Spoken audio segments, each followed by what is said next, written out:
Hey y'all, I'm Ada K. And I must confess, I'm a trial junkie. I enjoy viewing trials as if I was the seated juror. So grab a cup of java, get comfy, and join me as we hop into court. And don't forget to comment, like, and most importantly, subscribe. And if you're really enjoying the channel, please join our membership.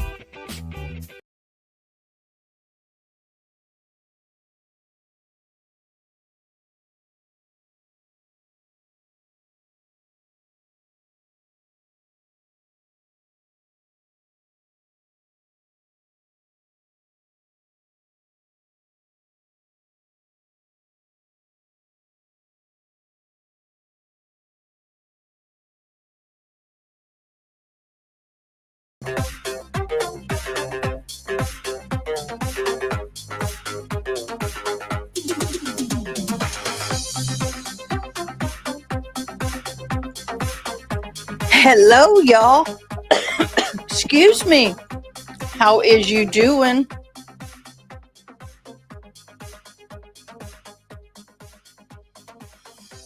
What chase was he talking about? I'll put the chase up. Send me the chase. I'll put it up. We got another kind of chase over here. I'm sitting here doing my homework. I finished my test. Yeah, 100%. Doing my papers, writing, and this pops up. And the place that this woman is being chased, I have shopped there hundreds of times in San Antonio. And I thought, do you know what? It's not long, but it's freaking crazy. So I thought I'd hop on. Just finished watching RA and what's his name? I'm brain dead. On their live. Made some comments. I wonder why he did the Texas sign. Don't make fun of my Texas. Don't make fun of Texas. Oh, that's sweet. So let me go ahead and get this geared up. I mean, I'm looking sideways. Sorry.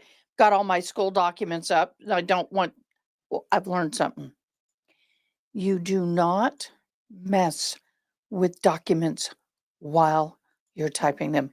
You leave them where they are.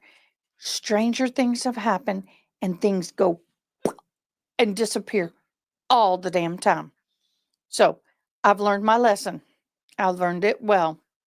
So here's the chase. It's not long, but it's insane. And the fact, all right, for those of you who know, you have San Antonio, you have Austin. Between San Antonio and Austin, you have a place called New Braunfels. It's a small town. Well, much bigger than what it used to be. It's about, and within San Antonio, there's a place called the Alamo Quarry. It's a shopping center. And it used to be a quarry, rock quarry, and it has those really tall smokestacks. And it used to just sit there dilapidating, and some kids got drunk and went up there, crawled up the ladder. We're talking hundreds of feet in the air. And one of them was so drunk he fell on the inside and did not survive. And they just rocked it up and they were going to tear it down. But it's kind of a historical place. And so a company bought it and made it into a shopping complex, sealed it all up. It's great. Takes about an hour to get from where she started the race. Yeah, my old stomping ground too. Anyway, are you ready for this, Zach? I've shopped here hundreds.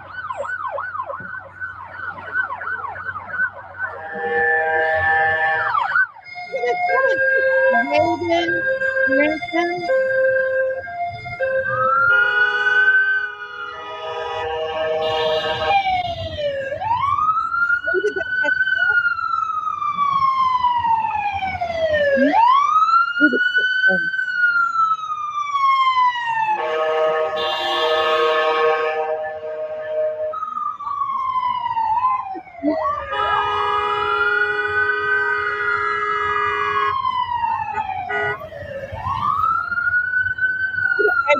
Not on the highway right there. There's a major highway right there. Why she didn't, I don't know. Maybe that off the fact. Got Do you him. think they got her? Listen. Got her. Yeah. No. Oh. No. Oh, I'm so for you, dude. Shit. Hold on.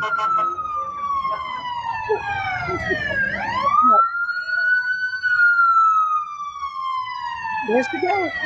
Oh, help the cop. Are you kidding? I hadn't seen all of it. They got her. Finally, we Yeah. got her. Let's see who she is. Is that not Oh, crazy? she's trying to run into a Office Depot? What the hell? Look at it. Hi. That Thank was you. on her face I'm so before. sorry. All right, I need y'all to step back, please. Hey, Chico a can of beer at the camp restaurant? Yes, please do. Double dog dare you. I'm paying for all you lovely people really tonight. Lenny, and we don't see the rest of this. No, that was a Toyota. That wasn't a Ford. It was a Toyota. Hey, guess what? Everything's know, gonna be baby. free after today for everyone. Like Go. everything. Lay down here. Santa's gonna be having all Oh, that. sheriff is involved. Lay down. Santa's coming. They're busy. Oh, wet. No. Is that not crazy? One more time. So I had to quit. Hey, anybody know that our case that RA was talking about earlier today? I forget. I can't hear, and I can see that the sound is loud. Anybody know or have the link to that car chase that RA was talking about? Put it up.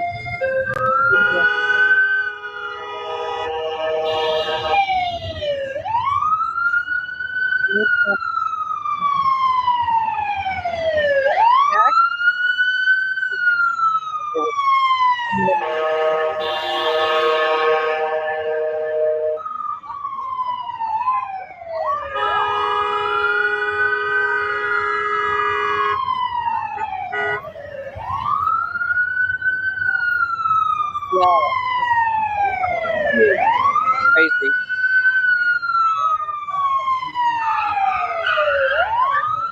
Got him.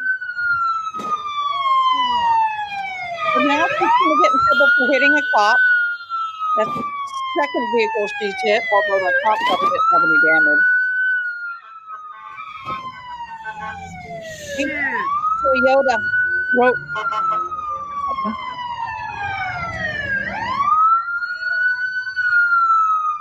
good one. That's good. And then she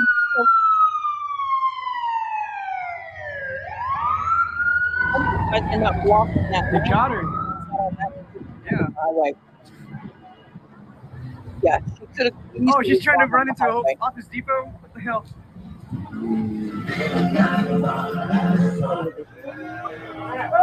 I'm so sorry.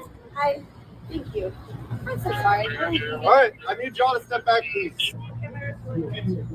Hey, Chico a can of beer at the camp restaurant? Yes, please do. Oh, he Double threw, dog dare you. he threw beer at me. Can I I'm press paying for all charges? you lovely people really tonight. Lenny, and we don't see the rest of this. Oh, she's gonna rack up some serious charges. Hey, guess what? Everything's gonna be free after today. At least she's a happy drunk. Santa's gonna be having all that. At least she's happy. Santa's coming. They're busy.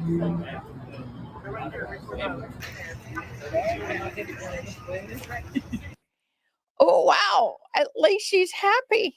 I guess nobody has the link. Someone said there was a car chase today. Anybody know where and what it was?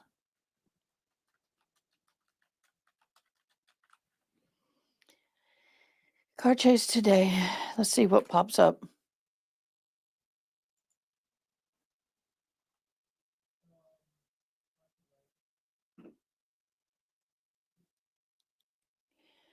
Passenger stole A Uber driver's car at gunpoint in Royce City. Do we have the video? Trying to find it. She from New Braunfels, which is about an hour from where they were in San Antonio.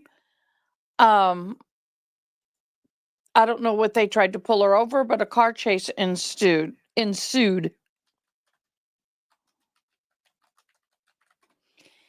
And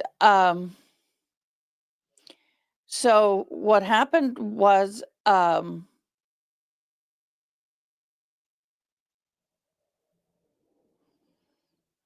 I'm looking. If y'all can find it, let me know. And so she went into a shopping center.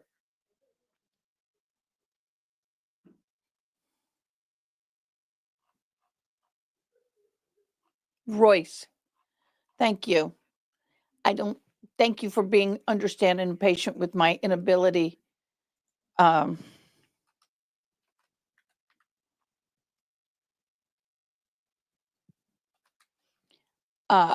to pronounce things. I just have a bad. That was 1 year ago.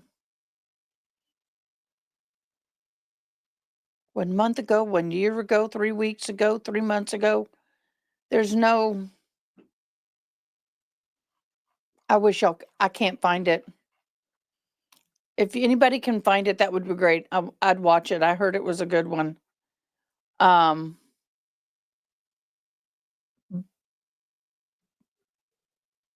long is this? Oh, it's only 14-second video. Fate police.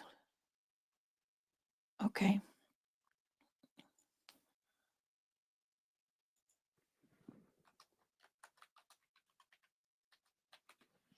Trying to find it, y'all.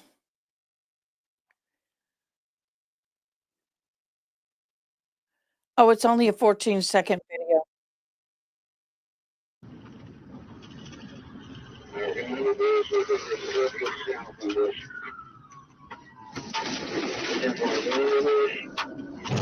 Oh, that's the car, the owner of the vehicle.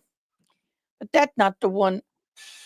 I tried to do this one, and it got me banned. Don't know why. I don't understand. I show car chases, and I get banned.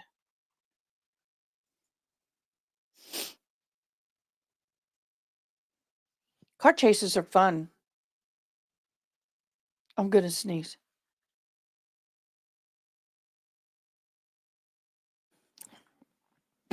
Excuse me.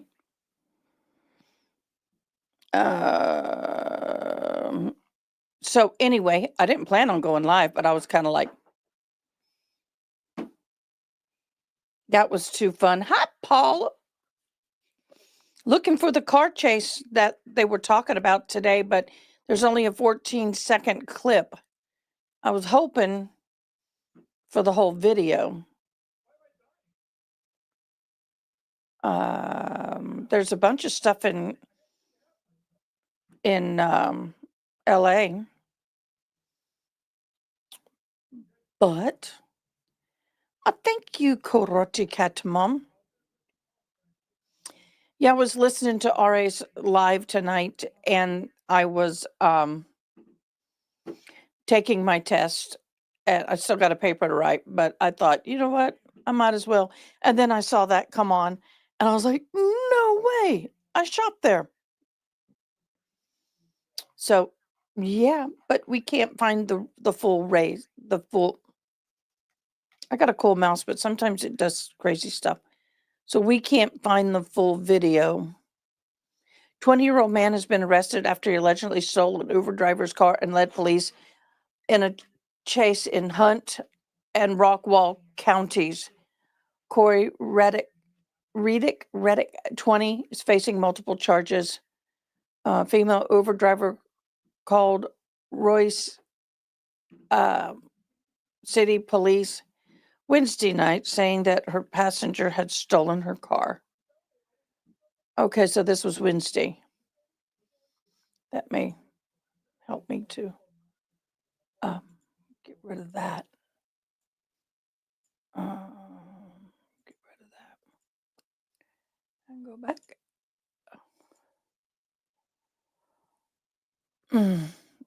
So tell me what y'all are doing tonight.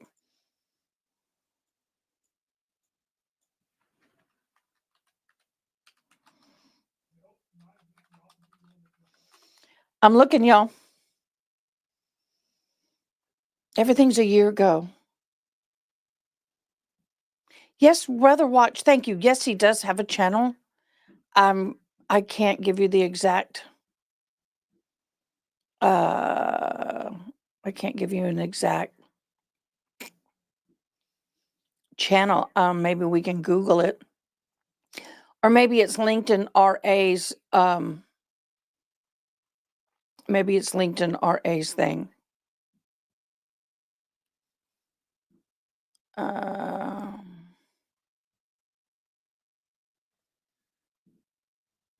I think this is the full chase suspect arms steals a van and truck during. That's the one that I got in trouble for copyright infringement. I was like, I don't understand how.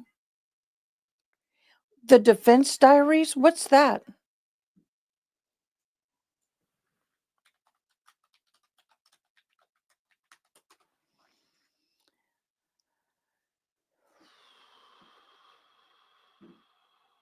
I've never heard of the Defense Diaries. Oh, that's cool.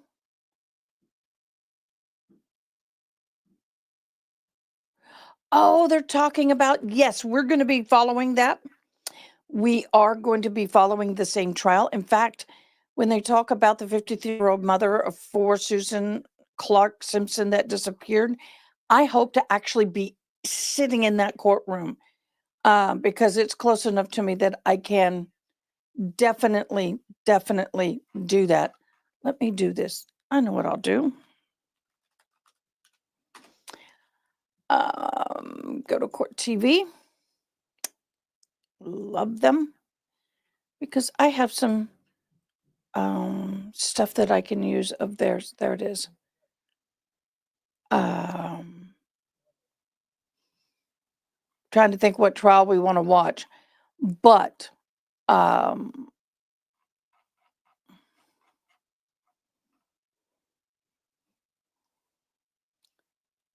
want to see this.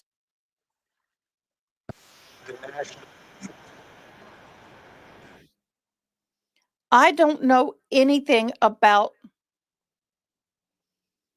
the Ibarra case. Do y'all? Do y'all know about the Ibarra case?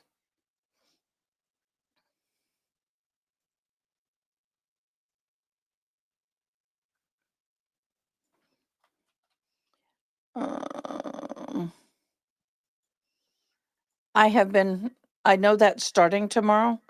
We're kind of in the middle of a trial ourselves, so it's kind of hard.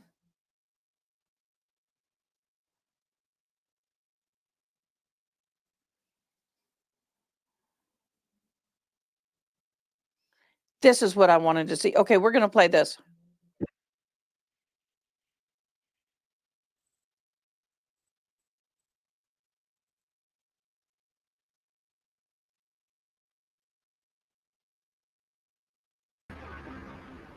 I'm Benny Politan, the subject. I know, and I'm thinking about doing. It's kind of hard because I can do 2 lives at once, but it does split up my viewership unless people can have multiple devices open. But we are invested in this other one, so I don't know what I'm going to do. He is having a bench trial tomorrow. Okay, well, we'll keep an eye on it. Watch it, Jeremy. My investigation is the murder of nursing student Laken Riley, finish my homework, who was attacked one morning while going for a run on campus. Now, this story struck a lot of nerves with Americans because of who Laken is and who her alleged killer is. Here's the story. Laken Riley was a 22-year-old nursing student at Augusta University in Athens, Georgia. Laken had recently transferred from the neighboring University of Georgia because she wanted to be a nurse. Laken was also a runner. She competed in cross country in high school and continued running recreationally in college. On February 22nd, she decided to take a morning run. She headed over to the running paths near the intramural fields in Lake Herrick on the UGA campus. When she did not return from her morning run, her roommate called police. Laken's body was found less than an hour later near Lake Herrick. The initial investigation revealed she died from blunt force trauma and her skull was disfigured. Investigators worked quickly and identified a suspect through surveillance video, which showed a suspect wearing a very specific hat. The next day, they located a man fitting the description who was wearing the hat. That suspect, Diego Ibarra, was detained for having a fake green card, but not implicated in Laken's abduction and murder. Instead, investigators arrested his brother, Jose Ibarra, who also entered the country illegally, and have charged him with the murder of Laken Riley. She was just going for a run. That's all she was doing. And you think about Laken Riley, like if that's your daughter, you are so proud of her. Doing everything, like studying to be a nurse, and we need nurses in this country. And to dedicate your life to helping others, like that's amazing. It's really amazing. But that life was taken. And what I wanted to do, Cody Thomas, our producer, on the case and went to the University of Georgia to take a look around where Laken's body was found. Now we're here on UGA, beginning on their East Campus. Here at this apartment complex, this is where Jose Ibarra, the alleged killer of Laken Riley, and his brother Diego lived, both who are now in custody. And what I'm standing on right now is that popular cut-through. We've talked to some students since we've been out here. A popular cut-through down to the intramural fields. This paved path that they use as a shortcut to get down to the paths that circulate Lake Herrick. As we continue walking down, we've only seen a few, 2, maybe 3 runners come by, some people walking their dogs. But one thing to note when we get down here on this paved pathway, to my left right here, that's student housing. As you can see, there's a UGA bus right here, a campus bus dropping off kids, picking up kids. Security cameras, if you look closer. These are the only sets of security cameras we've seen since we've been here so far, which means if you're out of that range, you're generally out here on your own. No matter if you have your location on your phone, no matter if people know where you are, that's the only range of security camera footage that they have, that we've seen thus far. As we continue on down, this pathway that Laken Riley took, you see we have a biker coming, somebody down there walking their dog. As we continue down, nice to see you. if you look this way towards the woods, that's where the paths and the wooded trails begin, here at the intramural fields around Lake Herrick. And if you look closer, you can see that is the path that she took on her final run that morning in February. Now, we've just come down that path, down from Jose Ibarra's apartments up toward the street. And as we stand here, one thing to note, there's no fence, there's no barrier, there's no wall between those apartments and these trails that lead to the intramural fields, which means anybody from the street can access these trails.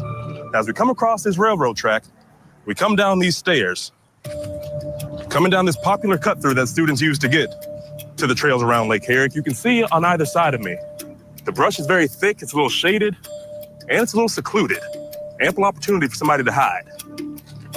Now, we get on down the trail a little bit more, and we see that it diverges off in 3 different directions. As we were walking out here a little bit before, we saw 1, maybe 2 runners going from this direction down to that direction, which led us to believe this is the path that Laken Riley took down to the pond. And again, as we continue down this trail, very secluded, lots of woods, lots of brush, very dense brush.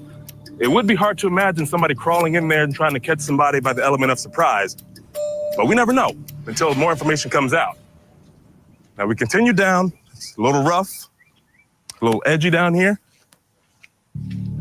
Maybe 1 or 2 runners we saw before, but this is the trail that people walk their dogs on, students jog on, that lead down to the pond here on Lake Herrick. So we just left that long stretch of land around the trail over there, maybe a 1/4 mile long, little less than that. Somewhere along this path is where Laken Riley was brutally attacked by Jose Ibarra. His apartments are right up there. Now, as I come around this corner and get to this spot right here, it starts to look pretty open. You know, there's trees, there's brush, but as I pan from left to right, it seems as if you would be able to see if somebody was out of place, if something was out of the ordinary. Now, something to note, this is supposedly supposed to be a popular trail by students to run here, but we've been here maybe an hour and a half now. We've only seen 3, 4, maybe 5 people tops. And one last thing to note, there's no security cameras. There's a light post over there, power lines, but no security cameras. So even if you do have your location on, if for your friends to track, for your family to track, if they know you're out here on a run, it's still up to you for your own protection. Now, ultimately, to my left is where Laken Riley's body was found. Right here, this is the wooded area that the police reports talk about. This is the gravel spill where all the police tape was roping everything off. There's still remnants of it here. And as you come over here to this rock, you can see some type of vigil, some type of memorial, a couple of flowers, and a smiley face painted here, probably by friends, family, even community members, honoring the loss of life of Laken Riley. You know, when Cody went out there and is seeing where it is, I mean, it's in the open. This is not like in the middle of the woods, like in the Delphi case. This is out in the open on a college campus, for goodness sake. Which brings us to our first question of the investigation, which is about our victim, Laken Riley. Was Laken Riley targeted here? Right? Could this have just been like a crime of opportunity? Oh, here's a girl. Here's a young woman. Let me attack her. He's saying he didn't. Let me take her life. Let me see if I can sexually assault her. Like just randomly, or was she targeted? Joining me to try to figure all this out, private investigator with more than 2 decades of experience, Jason Jensen, and forensic death investigator, professor of forensics at Jacksonville State University, and the host of the very popular Body Bags podcast, Joseph Scott Morgan. All right. Before we have this discussion, I'll give you just a little more information here. This was Jeff Clark, chief of police at UGA, what he said about this very topic. At this time, the investigation suggests that they had no relationship. He did not know her at all. I think this was a crime of opportunity where he saw an individual and bad things happen. Okay, Jason Jensen, what are your thoughts about Laken Riley? Was she targeted here? Was it just a chance meeting? Was this someone who went out to commit a crime? I think to answer that, Benny, it's all yes. Yes, she was targeted in the sense it was a crime of opportunity. He was on the prowl. He was looking for a victim, any victim, likely for a victim to commit a sexual assault with. Other than that, there's no connection between him and the victim in this particular case. Joseph Scott Morgan, how do you, like, we look at this crime scene and it's shocking how wide open everything really is in this area. It's a brazen attack. How much do you think went into the planning, the preparation, or the decision to attack Laken Riley at that time on that trail? I think some, at least at an elementary level, perhaps he had been there before. I certainly believe. I'm curious as to how much time the police spent in that overgrowth over there. I think that this was a targeted attack, just like Jason had said. It's targeting a particular demographic, young female that was out alone by herself jogging. And, you know, it's not as open as you might think. When you get away from where her body was deposited, there's a lot of cover for him. And so he had the advantage all the while. And if she had earbuds in, something that was preventing her from hearing anything that would knock down her ability to fully sense that environment and that she's moving around in, yeah, I mean, she's a lamb to slaughter at that point in time, and he's a wolf over in the brush looking to grab her.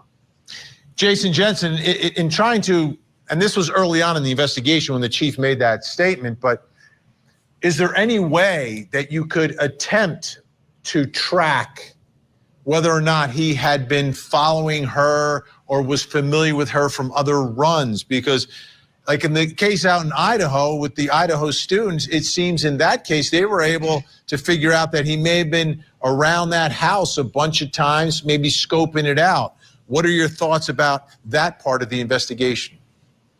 Yes. We do know that they collected his cell phone so that they could determine what his GPS locations were. That was part of a warrant activity that was early on in this case.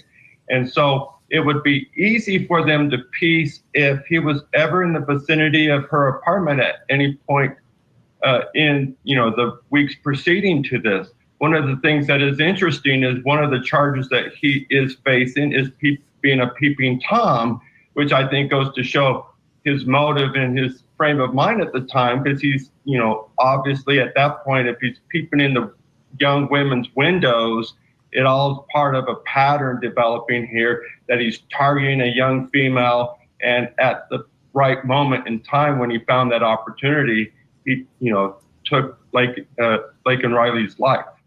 Joseph Scott Morgan, when he woke up that morning, do you think this was the intention that day to attack? And I'm not saying the murder, I'm saying the intention to attack a young woman on that campus. Do you think he woke up and like, okay, I'm going to do this today? Yeah, I think that it was. And that goes back to this idea. He was aware of the trail. He was aware of how much cover there was. And, his preparation met opportunity. Now, how prepared he was when he actually showed up, I think a lot of that, we can discuss relative to the type of weapon that he utilized in this case. Tells a lot about what went on. But yeah, I think in his mind, at least at a primal level, he is prepared to do this particular day. I just don't know if he intended to bring about her death. All right. Jason Jensen, Joseph Scott Morgan with us. All right, coming up next, why would Jose Ibarra want a bench trial? Do you have any questions about your decision to waive a jury trial in this case? No questions. Everybody says I went to the wrong crowd, but I think I was the wrong crowd. Nobody in this world loves you like your parents. And you said to me, when if you close, I kill my parents and have a garden. It's gonna get out of my head. I couldn't stop. Which do you think you are? Sick and treatable or irredeemably mad?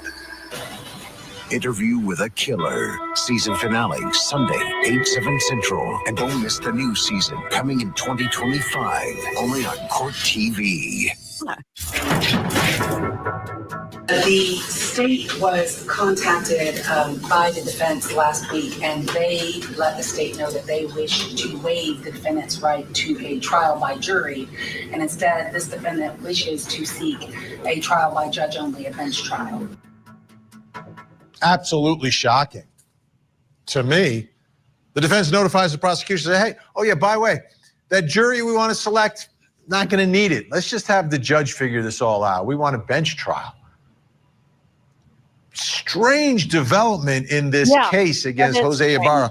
Take a listen. Here's the judge now speaking through an interpreter to the defendant about this, about waiving the right to have 12 people have to agree to a verdict versus just one sitting on the bench. I would never do a judge. Would y'all? Mr. Ibarra, I need to ask you, did you go over? Out of all, there's not a lot of us, which is fine. But those of you who are still with me, would you ever choose a bench over a jury, especially in his situation? Hell no. Voice your the waiver of jury trial and agreement to proceed with bench trial. Yes, you know. Did you understand? My bad. Yes, you know. Did you go over that with your attorney? Yes, you know. Was it freely, knowingly, and intelligently signed and considered by you?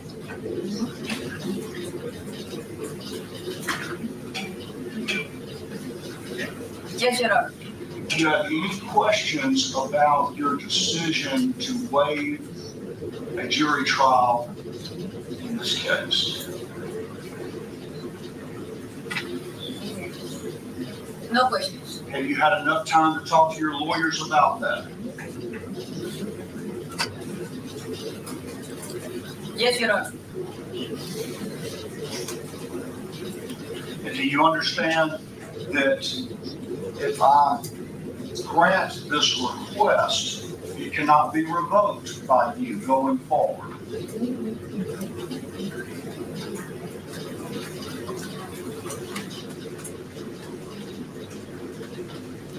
Yes, Your Honor. Yes, Your Honor. Yes, Your Honor. Again, extremely unusual. Brings me to my next question. And it's about this decision. Why would Jose Ibarra want a bench trial and waive a jury? Why? With me to help figure this out, criminal defense attorney Josh Schiffer and the criminal defense attorney who represented Melody Farris in the burn pile murder trial, John Luke Weaver. Both of these guys, great Georgia attorneys. This is a Georgia case. Josh Schiffer, why? Why would you do this? Yeah, there are a number of reasons that you would elect to proceed with a bench trial rather than a jury trial. The first thing that comes to mind is always how inflammatory the evidence would be. And the state can do a very good job inflaming the passions of a jury, especially with something as terrifying as the acts alleged in this case. The state believes very often that by inflaming the passions of the jury, they get more convictions, and the jury will ignore evidence. By choosing a judge-only bench trial with the state's consent, of course, the defense is hoping that the judge will be able to see past some of these. Did you know I'm a seasoned storm chaser? I do photography, and when it's something I'm following, I do and depending on what the storms or whatever is happening, I do ASL for that too. Emotions. That, or there could be a specific technical reason that they've selected a bench trial. John Luke, the other part of this is you just have to convince one, not 12, to prove the case, which I think, what judge, John Luke, would put his or her signature on a not guilty verdict form for this guy accused of this crime? I mean, I just don't see it. I see a waving of the white flag here. 1,300. I agree with you. I think it's a complete waving of the white flag. I think that means they've got nothing. There's absolutely no defense they have, and maybe what they're trying to do is they're thinking forward to sentencing, because at the end of the day, if they take less time, if they don't put a jury through all of this for absolutely nothing, maybe the judge says instead of life without parole or attacking in all these years after that, then we're talking about maybe life with the possibility of parole. He's a young guy, so that possibly means he could get out someday, and that could be part of the calculus. Again, I don't know. I would never do it in a case like this, but that's what they've decided to do. Yeah, and Josh, the same thing, though, goes for sentencing. What judge in Georgia is going to put their name on giving this defendant, under these circumstances, if the case is proven, any chance to ever get out? I mean, the break that he got was the local prosecutor didn't go for the death penalty. Yeah, and the prosecuting attorney's council of Georgia brought out the big guns with Sheila Ross coming in. She's a ringer. She's an absolute pro. Everybody expects her to present a really strong case. And that would again go into maybe there's some currency you can give to the judge by not putting everybody through a long, laborious trial. There also may again be this outside procedural or specific appellate issue that they're hoping to hone in on. I've seen bench trials move with alarming speed. I've been part of some bench trials that, gone and done in a snap. It's that fast. So it is kind of giving up the ghost when it comes to contesting the facts. Yeah, you don't have to have any sidebars, that's for sure. You don't have to have any objections. The judge say, I'll ignore the stuff that's not admissible, and I'll just base my verdict on the admissible evidence. John Luke, the other part of this is, isn't the best way for a criminal defendant, if they they know they did it, isn't the best way for a criminal defendant to have some opportunity at sentencing to just go into court instead of a bench trial, say, I did it, accept responsibility for your actions, maybe have some explanation or mitigation about what you went through in your life, and then use that? Because you're still going to have a trial here, you know, and that's not accepting responsibility for your actions. No, I agree with you, Vinny, 100% on that. If you're going to plea. If you're going to have a trial, have a trial. And maybe what happened, there may have been some breakdown in communication between the attorneys insofar as they couldn't completely agree on a straight plea. And so maybe this was just somehow that the attorney worked out with her client that, you know, this is what we got to do to maybe get just the possibility of parole someday. Yeah, I could see that, Josh. I could see that. It's like an extended plea. Instead of going in and doing it in half a day or in a couple hours, we'll do it over a couple of days. Yeah, it's the long, slow plea, and you're trying to get the judge to maybe open their eyes that the aggression in the state's case is valid and worth it, but just, hey, dial it back just a little bit. There might be something to consider before you drop the hammer, because you're right. This is a political state. No judge is going to shy away from using the discretion placed in them. Especially Judge Haggard's not new to this job. All right, so we got more to get to. I'm Vinny Politan. We'll keep digging for answers as the investigation continues.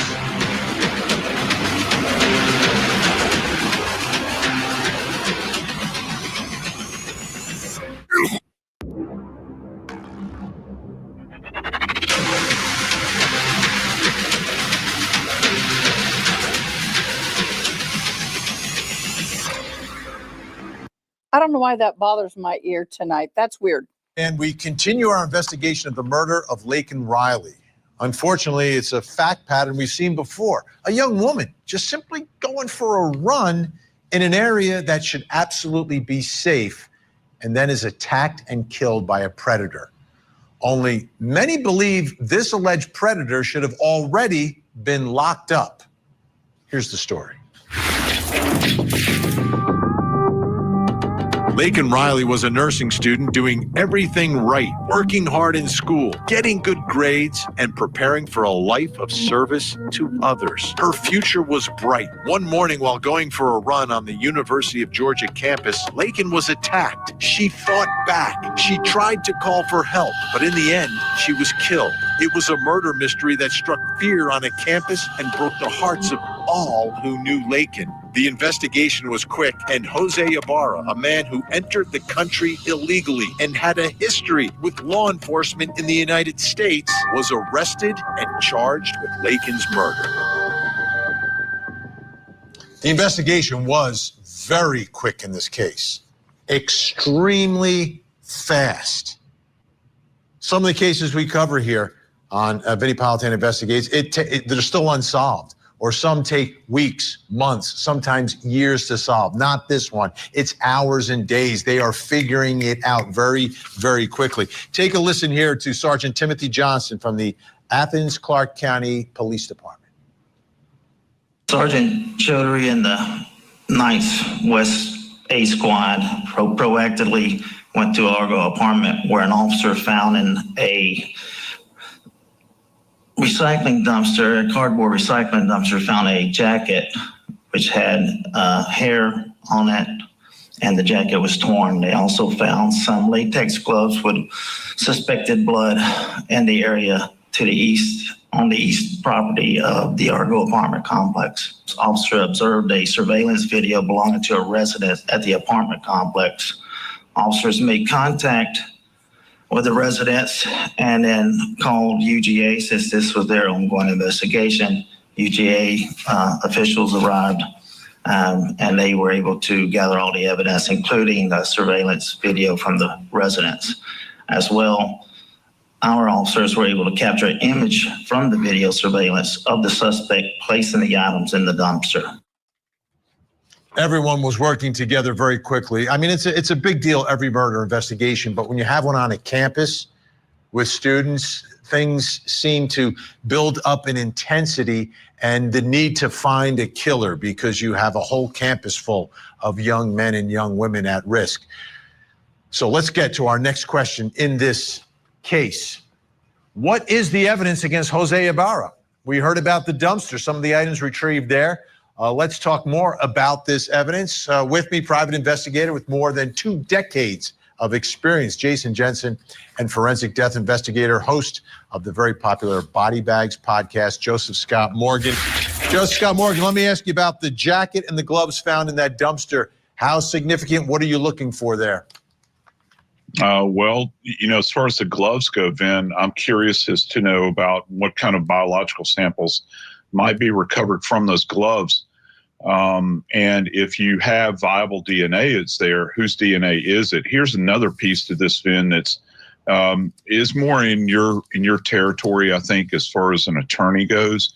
But one of the things I'm thinking is if you show up to commit an act like this and you're wearing gloves, that gives you this idea of an event of premeditation.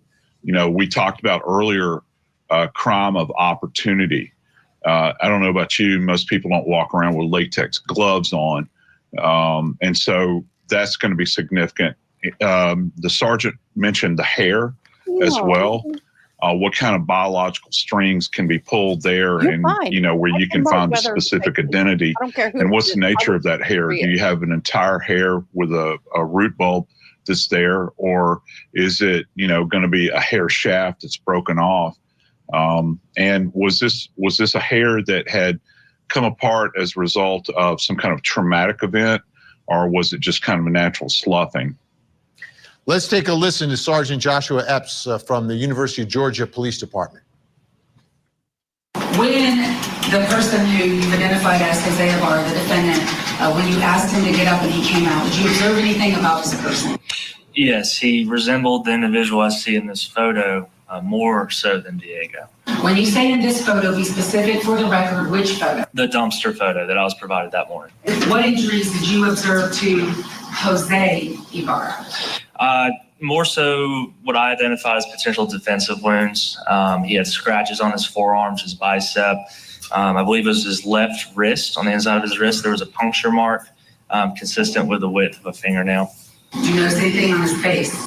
His face, his lip looked a little bruised on the lower lip, and his forehead looked very red or irritated. Jason Jensen, listening to this officer testify, this is important stuff. So they have a surveillance video by the dumpster, much like in the Jen Soto, Stephen Stearns case. And it's a little bit grainy, and they go and they execute a search warrant at Diego Ibarra's apartment, his brother.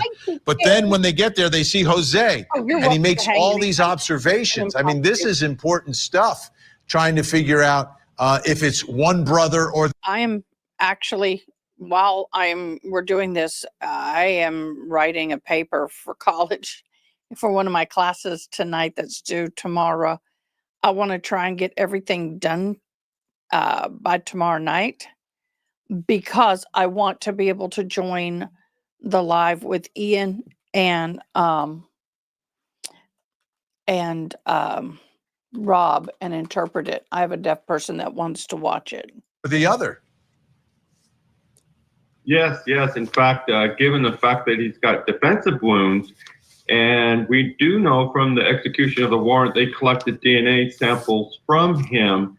Now, if they can tie the DNA to, let's say, epithelial skin cells that were collected from underneath her nails because of the nature of defensive wounds, then we tie the suspect directly to the deceased victim. So it's very critical and very likely that that's the type of evidence that's going to come forward at this bench trial.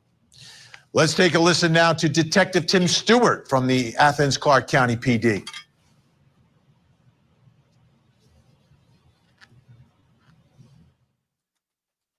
Did you pull the known prints of a Jose Antonio Ibarra? Yes, Did you compare those to the latent print? I did. What were your results? In my opinion, the left thumb of Jose Antonio Ibarra is the source of the latent on the cell phone.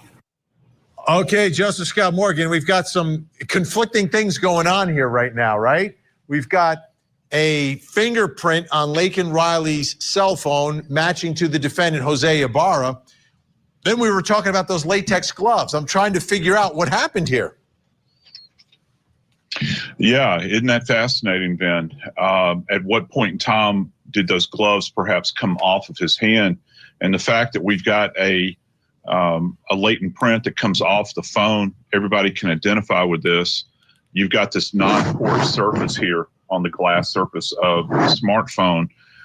When you touch that surface, the fatty lipids that are coming through your skin, through the friction ridges, are going to leave a very distinctive print. And in this case, what he's talking about is a thumbprint.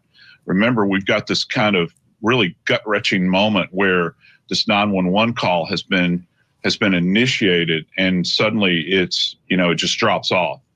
And what the investigators are saying is that he had essentially knocked the phone out of her hand at that point. The critical thing, though, is where were those gloves at that particular time? Had they gotten so messy that he had taken them off for some reason, or did he put the gloves on afterwards, after he had subdued her?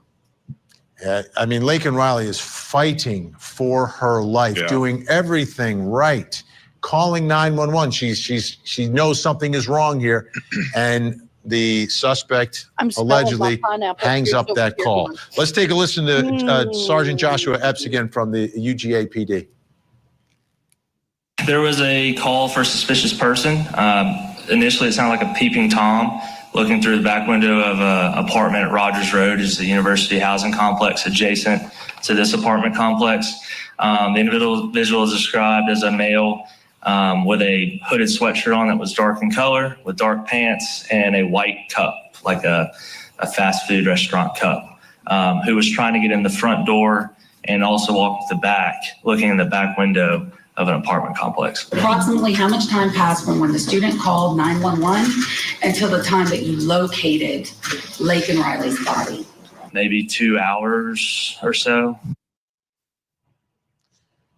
Okay, Jason Jensen, this is significant as well. They're saying peeping Tom here, but it seems like there was more on the suspect's mind, if we believe this evidence, that he's trying to gain entry into someone else's apartment while peering through the window.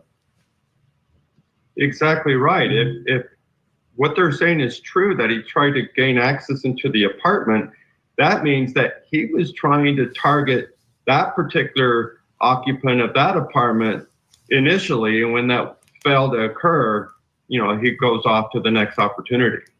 Joseph Scott Morgan, how would you evaluate, from what we know and what's been made public, more will happen during the trial, obviously, but the strength of the evidence in this case against this defendant?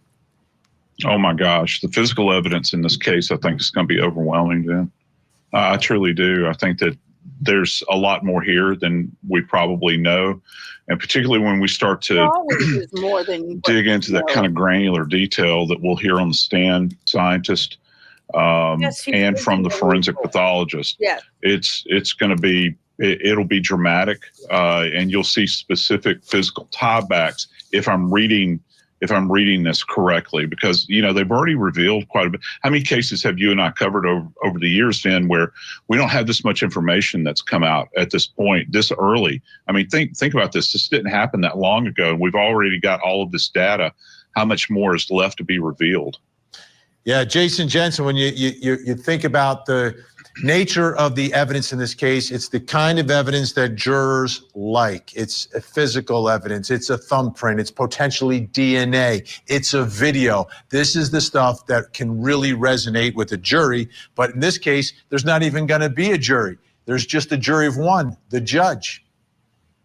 No, exactly. I mean, we know from the CSI effect that really what jurors like to see is the scientific evidence. And it seems like in this particular case, like Joseph Scott Morgan was just saying, it's going to be overwhelming. We have everything from cellular, DNA, fingerprints, you name it. It's not just one piece of evidence. It's a multitude of evidence.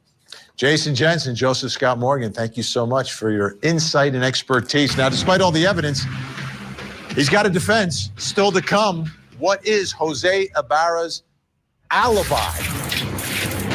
The photo that I saw, the individual's looking away. I can't see the consistency of facial hair on the front of him. I can't see definitively where the tattoos are. So yes, that's, well, I guess what I'm trying to get at that point in my report is that we have knowledge there's other individuals inside that could have also been wearing the hat.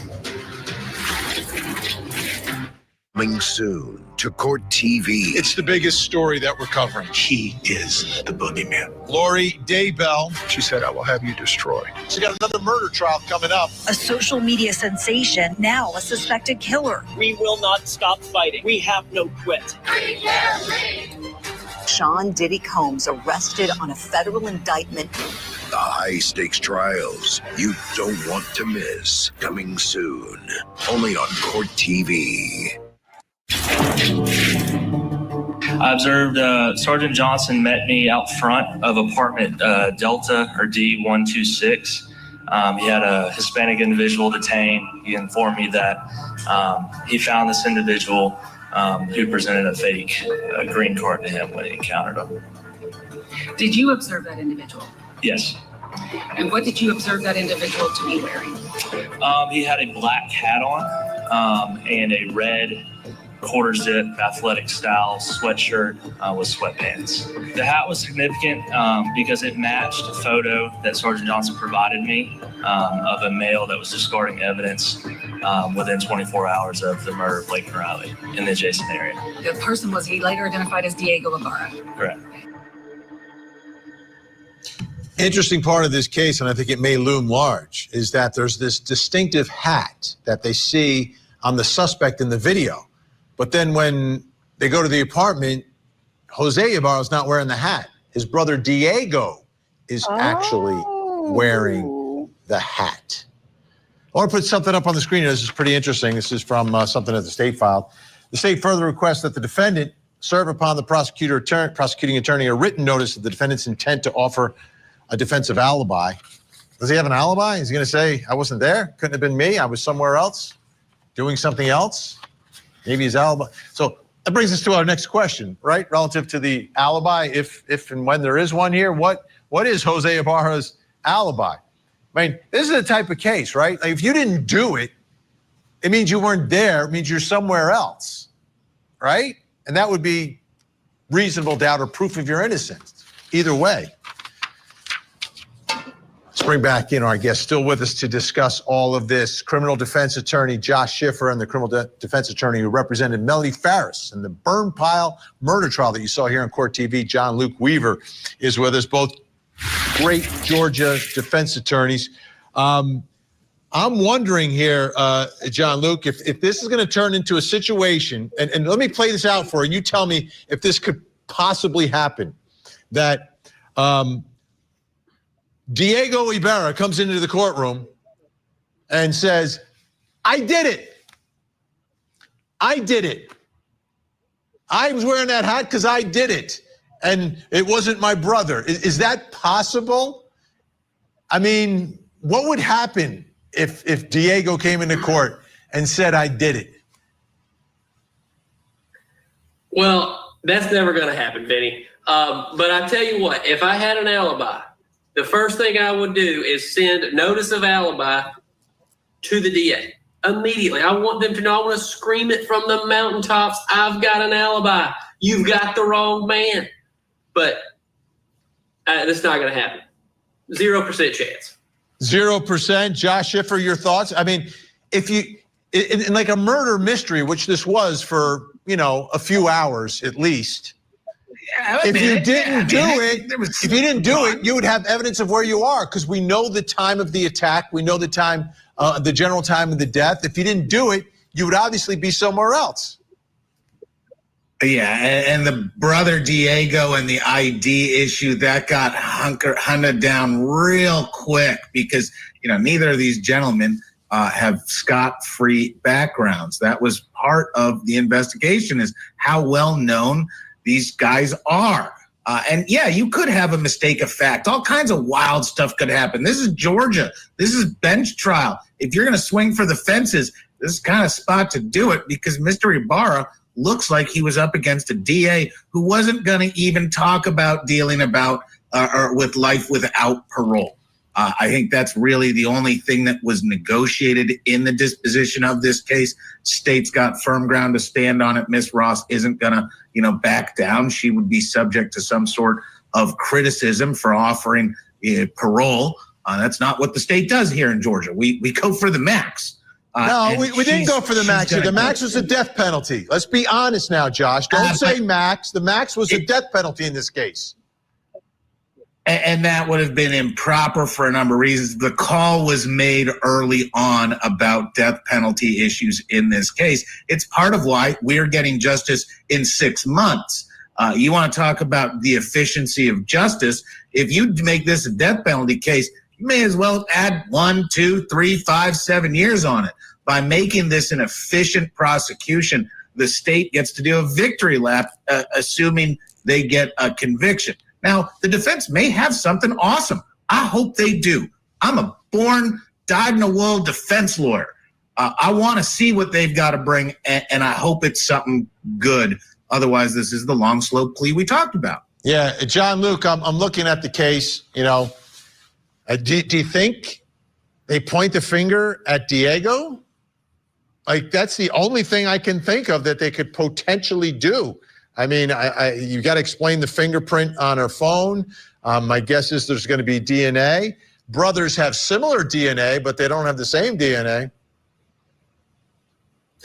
I mean, I think we know I would. But at the end of the day, I think that's maybe all he's got. I mean, you've ID'd the wrong person at the very least, but it sounds like from what little I know about it, going back looking through the record, I think he's sunk. I just don't think there's going to be any way around this with the physical evidence. There's just nothing to point towards an actual person anywhere. So, Josh, does he testify, or in the alternative, if he is convicted, does he give a statement at any point of this? Will he ever talk about this? Will he ever say anything about what happened that day? It depends on what his opportunity for mitigation is. You've got mitigation in the face of a likely conviction, then you've got mitigation when it comes to sentencing. And mitigation when you're facing really hard facts is more important than contestation. Mitigation is opening up Judge Haggard's eyes and trying to get him somehow to say, all right, this is one of the most horrible things that's ever been delivered to your plate. You're a lifetime Superior Court judge. He's been on the bench forever in a small community. He is well known. He is not someone that's just going to give a light touch unless you can really open his eyes. And that's assuming that there's something to open their eyes to. You know me, Vinny, you've known me for years.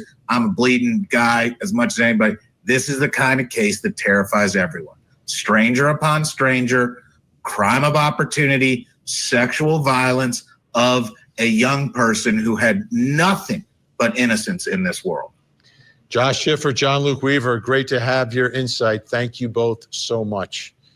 Now, from the moment he stepped into this country, this alleged killer has had issues with the law, from allegations of assaulting a Border Patrol agent, reckless endangerment of a child in New York, and now 10 more charges, including murder in Georgia, all in less than a year. And now, with a bench trial looming, chances are the only crimes he'll be able to commit in the future will be from behind bars. I'm Vinny Politan. We'll keep digging for the answers as the investigation continues.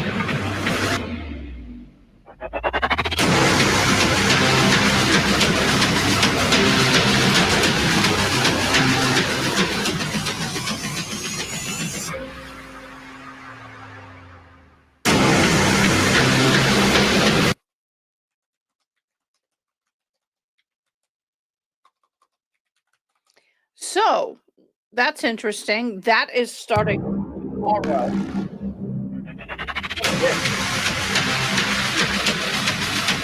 Okay, that is starting tomorrow. So that's going to be interesting. All right. I can keep picking this paper apart like crazy. And that's what I'm doing, and I don't want to get in trouble. Okay. So, yeah, we're going to close that for the moment. We're going to open this. We're going to move this over here. We're going to put this over here. We're going to move that over there. I have all these windows open, y'all. You and your defense attorney. All right, I got to read this stuff now. Y'all are getting funny. Let me get here.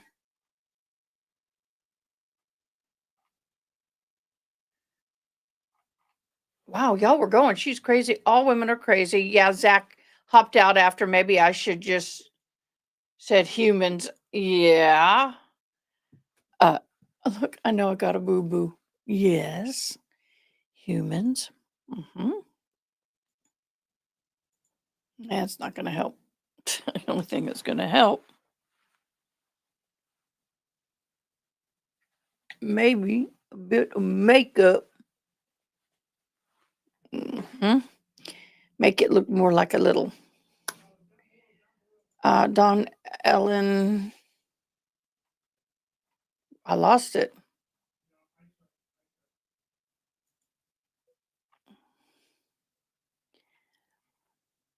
Hi, yes, it is. Oh, he probably did. Defense attorneys are definitely built differently, and people love to hate them. They really, really do.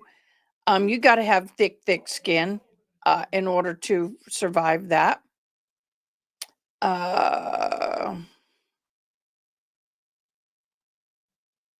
So high grade, I know. Yeah.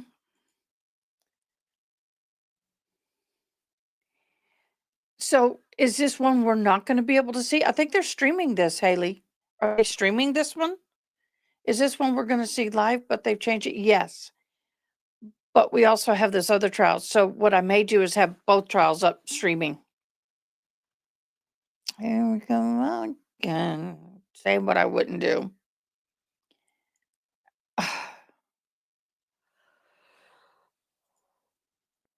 Yes, he is from Venezuela.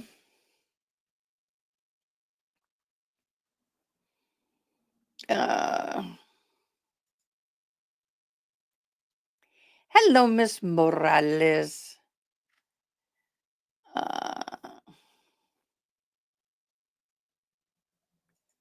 Definitely.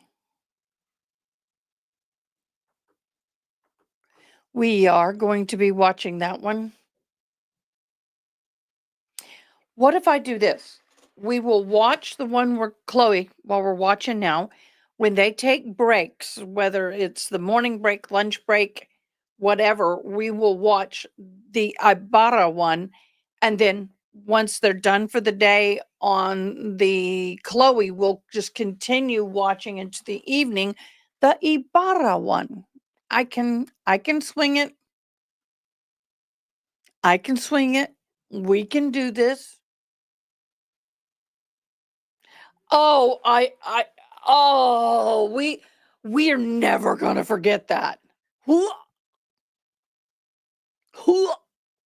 I have been, I hate to say it, I Googled it. Don't ask me why. Don't ask me why. I do what I did. I did. I Googled it.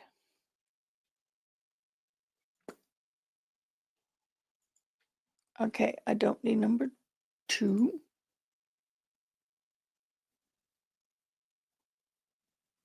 Wait a minute. I better not cancel that just yet. Yes, I can cancel that. I've got to, I don't want to get rid of one of my assignments. Yeah, that would not be good, y'all.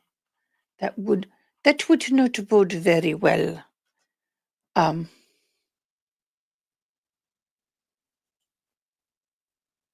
hate it when you try to select all and something it won't let you. Read what to you? My paper? Oh, I don't know if you want to hear this mess. This may be quite boring to you guys.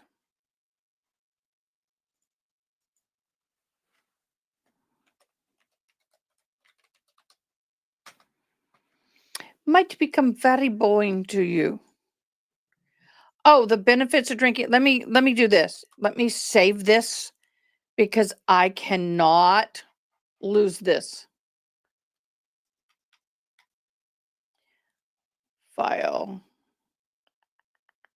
Save as. Browse.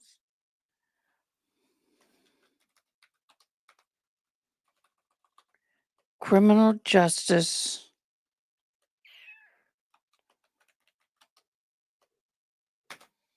Let's see if I can save that there. Desktop and see if it'll let me save it. Yes. Okay. Got it saved. Okay. Now I can close all of my school stuff. You know, I get so anxious with that.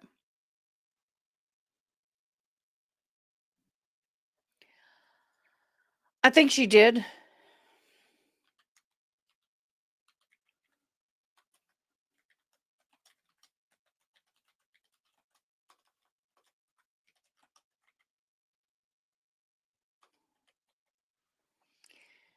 Oh my God. I won't tell you the other word that popped up. Drinking your own baby making stuff.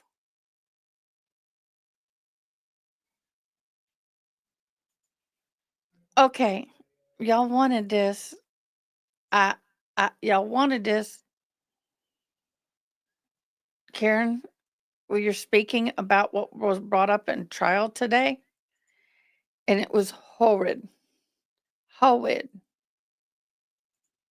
Okay, science, a glass of urine a day keeps the stress away.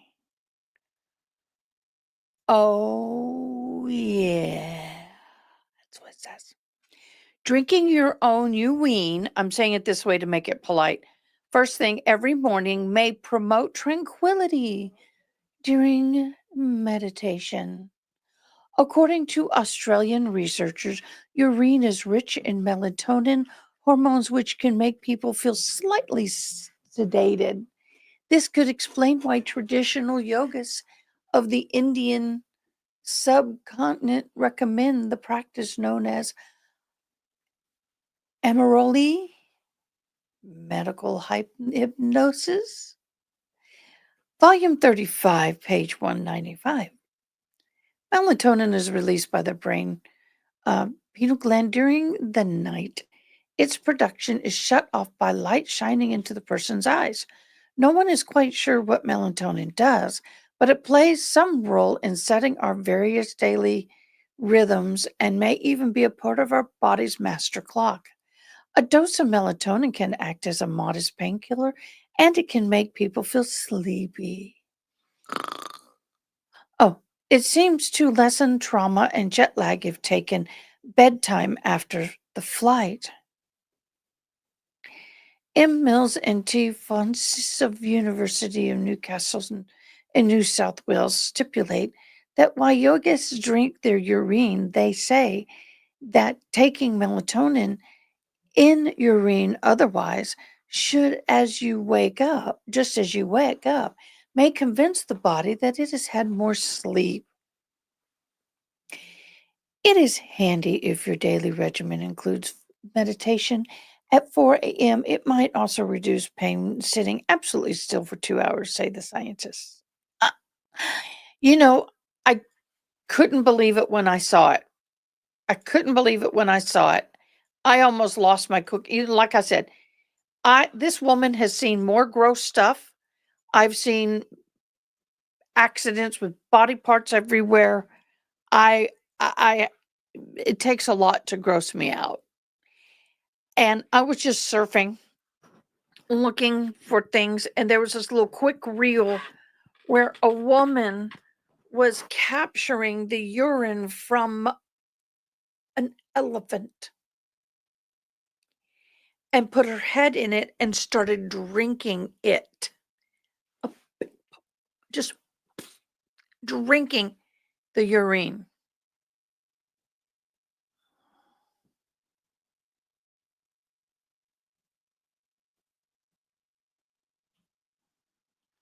Ada says, you can't read about that in this voice. I'm rebuking it. Serene, urine. Yeah, I know people drink cow and goat and all elephant and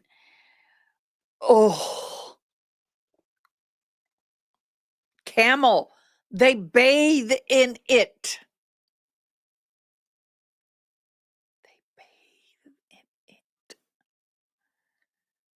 So for this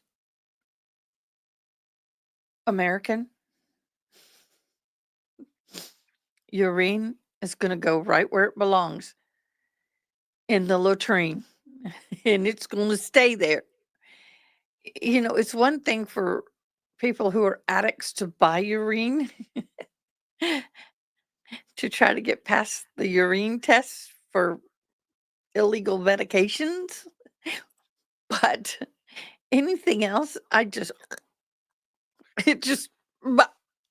I don't have much of a gag reflex anymore because I've experienced so much gook and stuff, but that just